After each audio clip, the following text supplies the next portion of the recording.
Okay, in this video, we're going to talk about the elements of experimental design and what is an experiment. But let's back up just a little bit. We previously talked about observational studies.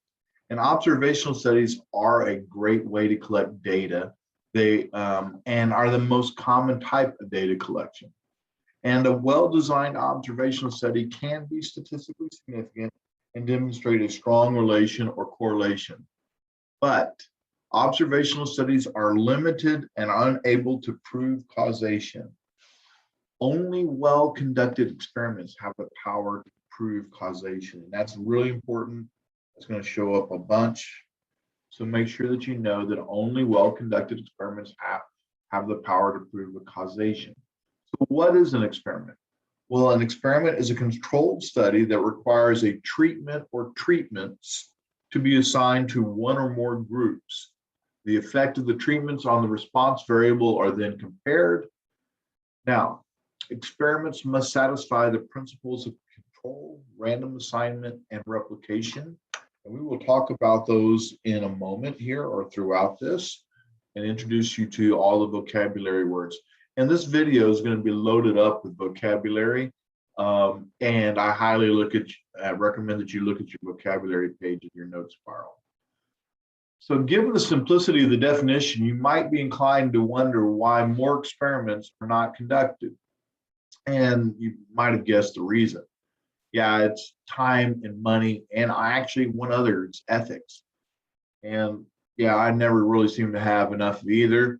But regarding the ethics, remember this definition states that treatments must be assigned or imposed. So in other words, the people don't get to choose which treatment they receive. So let's just assume that I wanted to measure the impact of smoking tobacco cigarettes on lung function. Really, I don't think it's difficult to understand that it would be unethical for me to assign one group of people to smoke 3 packs of cigarettes. In other words, I forced them to. They didn't get to choose to smoke 3 packs of cigarettes a day, while assigning another group to smoke 3 cigarettes a day, and a third group was assigned no tobacco products at all. None of the groups got to choose what they were assigned to. So we can kind of see why there might be an ethical issue there sometimes to do an experiment. But assume that we have time, money, and no ethical issue. What are the critical components to conduct a well-designed experiment? As I said, it was random assignment, replication, and control. So let's talk about random assignment. Random assignment is the principle of randomly assigning subjects or experimental groups to various treatment groups. Now, we can random assign them in several different ways. We can put all the names in a hat, and the first 100 names were drawn, and they are assigned to smoking 3 packs a day. The next 100 names that are drawn are assigned to smoking 3 cigarettes a day, and the next 100 are the control, and they do not smoke any. All right, now why do we use this random assignment? This is super critical. We use random assignment to equal out or mitigate the differences in subjects or experiments that we are unable to control for in our design. Now that's kind of difficult. But really what it means is humans have too many different traits to control for or account for in a study. So to make up for and basically it's just saying every human's different and we can't control for all the differences. And since we can't, to make up for this lack of control, we use random assignment to equalize the difference across the experimental groups. So we use random assignment to equalize the differences across the experimental groups that we can't control for. We must have at least 2 treatment groups. We may have more, but we have to have at least 2 treatment groups. And one of the treatment groups might be a control. If we're back to the cigarettes, we could have one group smoking 3 packs a day and the other group not smoking at all. Okay, and we'll discuss more about control in this video, but later on. Now, I want to make a distinction here. Random assignment is not random selection. Random selection goes back to observational studies. All right, so this refers back to observational studies, whereas random assignment is going to be in experiments. Now, in random selection, we randomly selected subjects from the population of interest and observed the responses, and that way we could generalize to the population. So basically, we made all the population available for the study, and then we randomly selected some and measured their results either in a survey or historical data, etc. In random assignment, we may actually have volunteers. In other words, I'm not going to choose for the entire population. I'm going to get volunteers for the new medication, the new cancer medication to try out. But we use randomization to assign the treatments to the volunteers. So let's try this one more time. Random selection, we randomly select from the population of interest, and we survey them or we observe them doing what they're already doing. In random assignment, we have some volunteers and we randomly assign one group to smoking cigarettes, the other group to not smoking cigarettes. Now, in both cases, we can only, once we have completed our study, we can only make generalizations to the population that was sampled. So we need to generalize to a group that is the same or very similar to the sample that we actually studied. Okay, so replication in science refers to the ability of duplicating the results. When we do something in the laboratory, we expect to be able to do it more and more. We expect to be able to do it again. We should be able to repeat it and get exactly the same results. In statistics, we're working in the real world where not everything is as beautiful and as controlled as in a laboratory. So, and quite frankly, not everything's exactly the same. As you look around at your neighbor, they're not exactly the same as you are, but they're similar. But as a result, the effects on one, on you might be different than your best friend. So we impose or assign treatments to multiple subjects in order to gain confidence that the result can be generalized across a similar population. So in other words, we're not going to get exactly the same results. We're going to get similar results. And the reason we don't get exactly the same results is because every individual is different. Now, once again, replication means we have multiple subjects or multiple individuals receiving the same treatment. In the case of the cigarettes, we have more than one person smoking three packs a day, and we have more than one person who is not smoking, and then we measure their lung functions. All right, control. Control is exceedingly important, and we have multiple methods in which we go about exerting control in the study. In other words, with experiments, we're kind of control freaks. Control is accounting for the impact of outside variables that are not of interest to us in the study.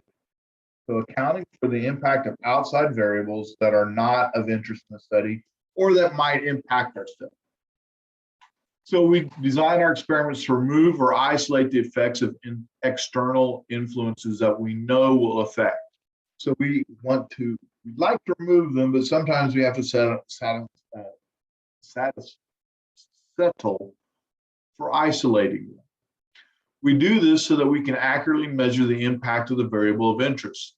The following is a list of ways in which we exert control in our experiments: blocking, binding, and control groups. We'll talk all about those. For experiments, blocking is a separation of experimental units into groups with similar traits in order to control for the effect of an outside variable that we know will have an impact or confound the results of the study. And by the way, confounding is a very tricky term. And confounding means that we are able to determine which variable is causing the changes that we are observing. All right. So sometimes it's difficult to know why something is happening, and it's like, hey, which came first, the chicken or the egg? We don't necessarily know. Confounding means we're unable to tell what is causing the change that we are observing. And we'll talk more about that later. Although blocking is not required, however, if you do, always block on the variable having the greatest impact of the study. For instance, we may think gender impacts the study because we're studying hormones. Well, we would block by gender. If we did that, we'd have males in one group and females in another group. Now, you probably recognizing, gosh, that sounds a lot like stratification, and it is. Blocking is to experiments, as stratification is to surveys. So blocking is to experiments, and stratification is to surveys. However, be very, very, very careful with this. When we talk about experiments, we only talk about blocking, not stratification. When we talk about surveys, we talk about stratification, but not blocking. Do not interchange the terms. You will lose 25% of your score. You'll go from a 100 to a 75 just like that. Okay, please don't interchange the terms. So blocking is for experiments and stratification is for surveys. Blinding. In order to avoid potential sources of bias, the subject or the data collector or both are unaware as to the treatment that the subject is receiving. If both the subject and data collector are unaware of the treatment being assigned, the study is considered to be double blind. And the reason we do this is if you know your treatment, it's like, hey, if it's a cancer treatment and you got the new treatment, you may have extra hope that you're going to get well. And quite frankly, if you got the old treatments you know wasn't effective, you may react poorly because it's like, gosh, I know it wasn't that effective. Also, so that would be a possible effect of the person receiving the treatment. And the reason the data collector needs to be an example of the data collector needing to be blinded is this. Consider I'm giving out a pain medication. Well, I know that one's effective and I know that the other is, or I know that one might be effective and I know the other is a placebo. So when I come in to ask you how do you rate your pain on a scale of 1 to 10, if I know you may not know that you're getting the good medicine or the placebo, but if I come in and I go, oh, they're getting the placebo, I bet they're in misery. Rough day today, and immediately I lower your score based on my question. Not that I mean to be. When I say if it's a rough day, it's like, yeah, I'm kind of in pain. I'm hurting today pretty badly. Put my pain up at an 8 or 9, regardless of whether or not it is. On the other hand, if you're taking if I know you're getting the medication and I believe that it's going to work, I may say, hey, I bet you feel pretty good today. Yeah, my pain's not too bad. I only have a 1 or a 2. So just because I know what medication you're receiving, I may influence the study. So blinding is a way to prevent influences by not allowing you to know what medication is being given. So we can blind the subject. The subject doesn't know what they're getting, or we can blind the data collector, or we can blind both. The control group, super important. Typically, a control group does not receive a treatment, or they receive what is known as the status quo. The purpose of the control group is to provide a baseline for comparison. This allows us to determine whether the changes that are being observed can be attributed for factors outside the parameters of our study. Okay, so here's what happens. I know that certain times of the year, people suffer more with arthritis pain, quite frankly, when it's cold months. So basically, if I started a study beginning in December with does my arthritis medication work? And it's like, you know what, all I'm giving them is arthritis medication, that's all I'm observing, and we're moving to the warmer months, it's like, hey, my arthritis pain's diminishing. It was really bad in December, but by the time I got to the summer, and it wasn't nearly as painful. But really, I don't know this arthritis medication. It could have been an outside factor, and the outside factor could be temperature, for instance. So in order to do that, a placebo is often given as a method to establish control. And a placebo means a fake medication. It has no impact. And so that way I can sit there and go, oh, you know what? Yes, everybody actually had a decrease in arthritis pain from December through August. All right. But did those receiving the medication have a greater decrease in pain, arthritis pain, than those receiving the placebo? So it provides a baseline for comparison so that we know whether or not it's an outside factor impacting the study. And it's really important to know whether it's an outside factor impacting the study. So researchers desire to test a new medication and treatment protocol for Alzheimer's disease. The new medication and treatment is thought to reverse the impact the disease has on memory function. Currently, there are known side effects, but the drug has been used only on laboratory mice. As of this writing, no drug or treatment has been effective in reversing the effects of the disease. Blocking, because gender can often impact responses to medication, the researchers have chosen to block by gender.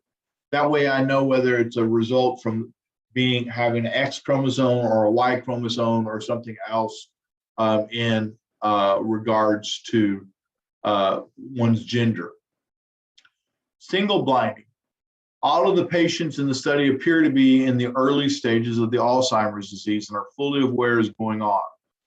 Consequently, the subjects are being told which treatment they are receiving, as it would be depressing to learn that you are not being told which treatment they are receiving. This should say are not being told which treatment they are receiving, as it'd be depressing to learn that you're receiving a placebo or the old ineffective medication. The medication will be in containers marked A, B, and C, and the patient will not be able to determine which medication they're receiving. And because it's a placebo marked in A, B, and C, the data collector will not be aware which medication the patient is receiving, enabling the data collector to administer the memory test without bias. So basically, in this case, the patients are not aware of what they're receiving, and the data collector is not aware. They just know it's medication A. Well, we don't know if medication A is the memory that fights Alzheimer's, and C is the placebo or what. They don't know, and consequently, they're not going to be biased when they are giving the test. And since a lot of these tests are somewhat subjective, you're rating their things on a scale, they're more likely to be more accurate and more precise with their measurements. Control group. In this case, a placebo is being administered to one of the patient groups. In other words, they're really not getting medication. They believe they are, but they're not. And this will permit the researchers to be able to measure the progression of the disease, and will let them know whether the changes being observed are due to the medication or are the results of some outside influence. Consider this with a control group. Consider the fact that a company is offering some extra paid time off, and they want to know if that's helping employee stress. But at the same time, the economy is crashing. Well, consequently, employee stress may still be going up because the economy is crashing. But if I have a group that's not receiving time off versus the group that is receiving time off, is there a difference in the stress levels? So once again, a control group provides a baseline so that we know whether or not outside factors are impacting the study. Okay, that is basically our experimental design definitions. And the next thing we're going to do in the next video is compare observational studies to experiments. Okay, thank you.